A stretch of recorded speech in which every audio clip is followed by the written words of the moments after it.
For the first 2 or so decades of my life, I fought hard to avoid horror movies. I was a scaredy cat from the time I was kicking around in the womb, and the most you could hope to get out of me was like, Scary Movie.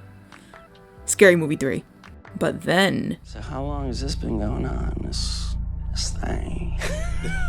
Yes, Jordan Peele's 2017 comedy-tinged, Oscar-winning horror film, Get Out, completely flipped me. I began to see beyond the stereotypes and recognize horror for what it was. A full-bodied genre with a massive scope that could tell millions of unique stories with unique slants. Ever since, I've been becoming a full-fledged horror lover. Yes, I've still got that scaredy cat in me, but brother, I can power through it now.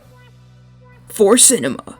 It was this pathway that led me to Ty West's ongoing X trilogy. As of this writing, 2 of the 3 films are made, X and Pearl, with the third, Maxine, coming out in July 2024. X revolves around an adult film star named Maxine, trying to shoot a new movie when she and her crew are chased around a farm they stop at by an elderly couple with a taste for sexy, sexy blood. Pearl is a prequel to this about how that elderly couple came to acquire that taste. These films are deceptively simple. X and Pearl each had a budget of only about $1 million each, and both clock in at a little over an hour and a half long. They're slasher films, a subgenre of horror that some less enlightened folk might consider lowbrow, seemingly because they're all about blood and guts. And blood and guts there sure are, but like Optimus Prime, there is more here than meets the eye. Did you like that one? Was that topical? Should I keep that?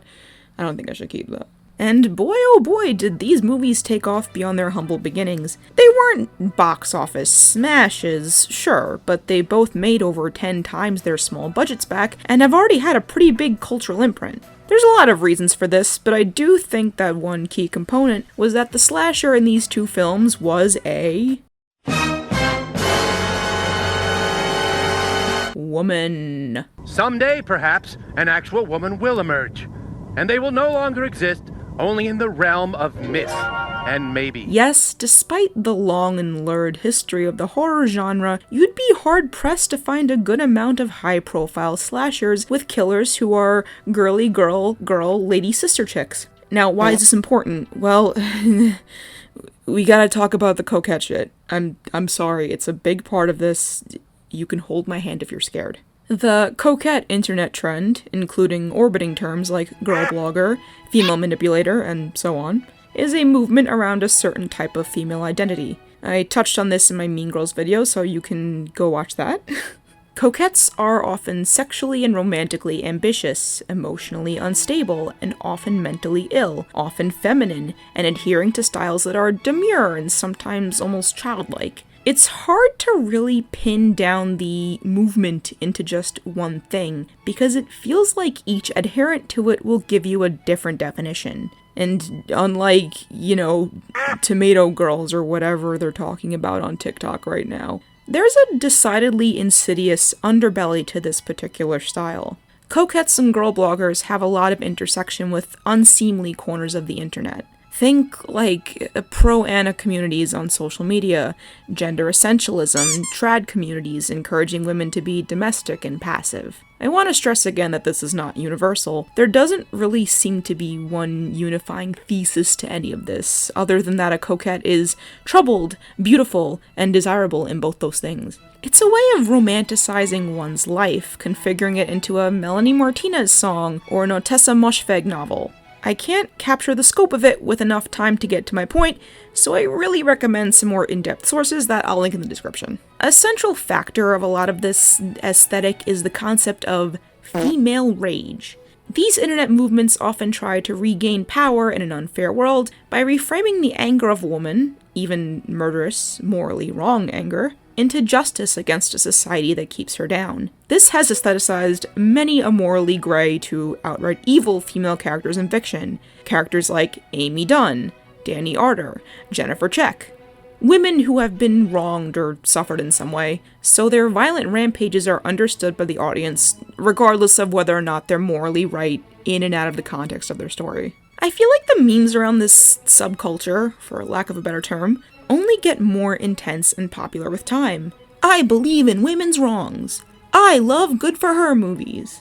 They get more and more popular, and in turn, the actual depth of these films is compacted more and more right along with it. Movies like Midsommar, Ready or Not, Jennifer's Body, Gone Girl, Immaculate, The Vivitch, Promising Young Woman, and so many more are shoved onto the same shelf, packaged in the same box, despite being fundamentally different films with fundamentally different things to say about its characters. And among perhaps the most prominent examples of all, Pearl is squished in there right along with them. Can I confess something, father guy watching my video? I hate the term good for her movie. A good for her story is ostensibly one about a female character who has been wronged and gets vindication through violence and revenge.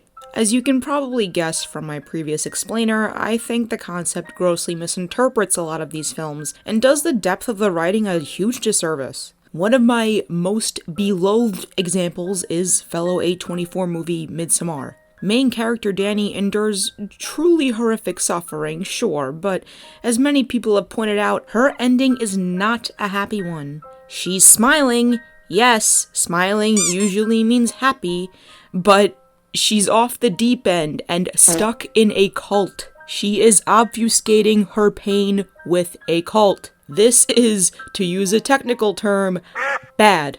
And moreover, the idea that her boyfriend's fate is justified revenge is just bizarre to me. He's kind of a dillweed and probably should have dumped her a long time ago, but I feel like any well-intentioned but kind of emotionally illiterate individual could feasibly do what he did, and call me irrational, but I don't think that warrants being raped and murdered. It's this line of thinking that makes me want to tear my hair out when I see Pearl considered a good for her movie. Less so on the point of killing people is bad. It is, by the way, and more in the sense of this movie is making a point. I think it's a good point, and you're missing it in the name of making it fit your anonymous aesthetic. I'm not mad. I'm not mad. Don't say I was mad. To me, the X trilogy is a series of movies about a lot of things, and none of them are good for her type messages. It's about the blurry line between self-confidence and selfishness, and the dangerous places that leaning too far over it can take you. It's about the truly random cruelty of the universe, and how trying to make sense of it when it doles out truly dire situations can drive you to the brink. It's about how our obsession with our own suffering can stop us from seeing the suffering of those around us, even to the point of hurting others. It's about having sex with a scarecrow. But I'm getting ahead of myself. I love Pearl. Not because I think that her actions are justified, far from it. I think she's a horrible monster. And every time I see myself in her, it scares me. But she's a truly excellent monster, and the fact that I can see myself in her at all speaks to what makes her character so great in the first place. Across both X and Pearl, we see that she's an objectively terrible person. She murders, duh, but she also shows no mercy to people who try to extend mercy to her. She commits acts of sexual violence, she abuses animals, so on and so forth. You saw the movie, or did you? I don't know. But she's still human, which serves to make her behavior all the more horrific in the end. She kills her father, but seems to love him in some capacity, and in her mind, she does it out of what she claims is mercy. She detests her mother for abusing her and discouraging her from wanting more out of life, but she's also capable of seeing how her mother's own anguish and loneliness made her into a monster. And she still holds love for her even after her spree. She kills Howard's sister Mitzi, hopes for Howard's death, then ensnares him in a violent lifestyle. But she seems to genuinely care about him somewhere, even by the time we hit the 70s in X. She knows, on some level, that she is a monster, and she is, on some level, afraid of her own violence.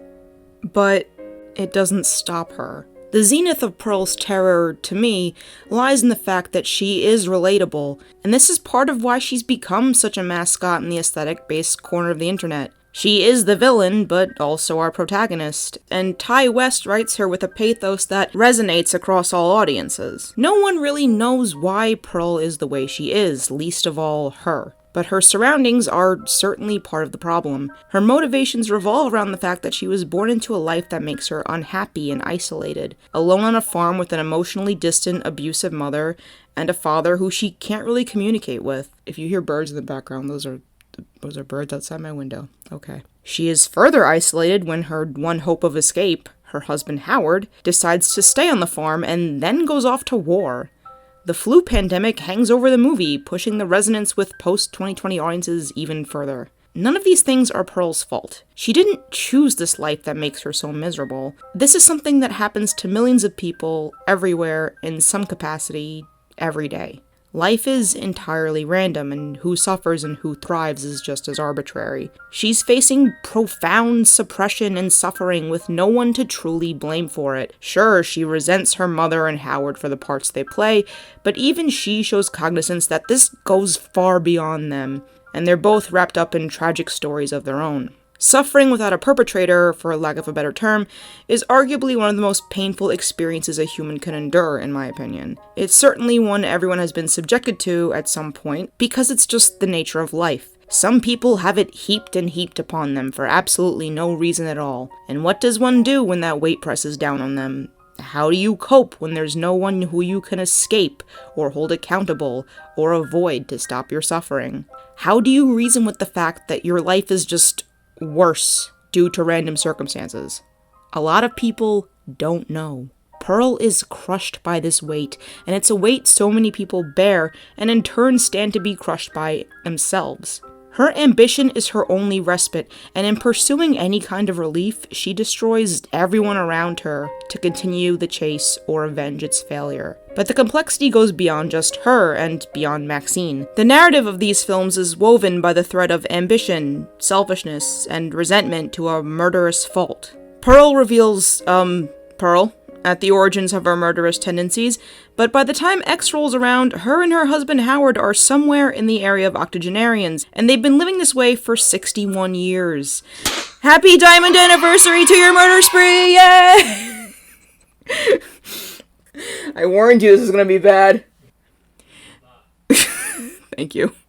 Don't encourage me. One of the biggest gaps in the narrative is how Howard reacts to seeing Pearl surrounded by corpses and what she says and does to rope him into this way of life. But rope she does, and they become partners in crime, eternally stuck on the farm. In this way, Pearl has become her own executioner, at the guillotine she's been afraid of the entire time. She is the one who destroyed her hopes of leaving, and now has destroyed Howard's as well. She has become the master of her own destiny by ruining it. Now all she has to comfort her is the selfishness that led her to her own doom. By the time we get to X, she's a shell, purely driven by this self-centered mindset, and Howard has taken it on in turn. I think one of the most telling scenes is when Howard tells Jackson, a black man in the adult film industry traveling through the South in the 1970s, "You don't understand what it's like. You can still do as you please." Sure, he's talking about sex, but this gives up the ghost for Pearl and Howard's entirely skewed perspective. They resent everyone around them for having freedom they don't. But by this point, that was their choice. Pearl decided to kill those people. Howard decided to go along with it. They can't handle the responsibility they now bear after a youth spent at the mercy of circumstances. So they treat everyone else as objects for their consumption, whether it's by sexually assaulting or marauding or murdering them. This is the same reason Pearl kills Mitzi, who seemed sincerely sympathetic to her sister-in-law and wanted to really help her. Pearl didn't get what she wanted to the letter, so she has to burn it all down. And everyone who has anything at all is her enemy. To me, Pearl's defining trait is selfishness. And the real tragedy of it all is that, up until the murders, I'd argue that she was within her rights to be a little selfish. She had a rough life with these horrible circumstances foisted upon her. But in that selfishness, she takes what's not hers to take. And when she crosses that line, she loses everything. And what's most horrific of all, in my opinion, is this. Any of us could theoretically become a Pearl in some way or another. We could let our rational resentments or selfish feelings consume us. We could be crushed by a random world. And who gets the blame in the end, besides us? So, no, I don't think Pearl is aesthetic. Whatever that means. I'm too good for the mainstream. I'm just an original. You guys don't understand me at all. But really, I don't think her ending is good for her. She's not happy at the end of Pearl. In that painfully long final shot, I don't see a scrap of vindication.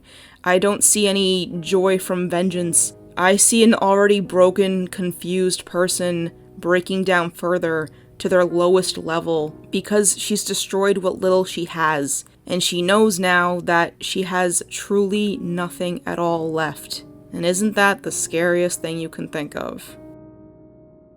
I probably won't have seen Maxine by the time this goes up, but I get the feeling that its narrative will touch on similar things, and maybe I'll circle back, I don't know. And maybe I'm wrong and Ty West never met any of this. But that's just a theory. I'm not gonna say it. I'm not gonna say it.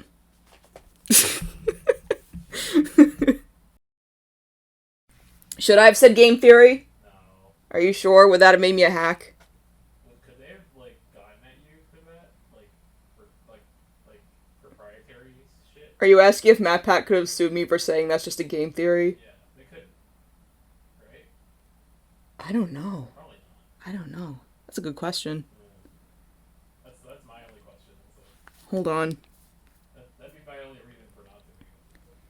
Hey Google, is that's just a game theory a trademark term? My first result was a Reddit post, so I don't think so. I'm gonna be so mad if this third movie is like not even. Well, I'll be mad if it's dog shit, but I'll be mad if it's not in line with any of this. Yeah.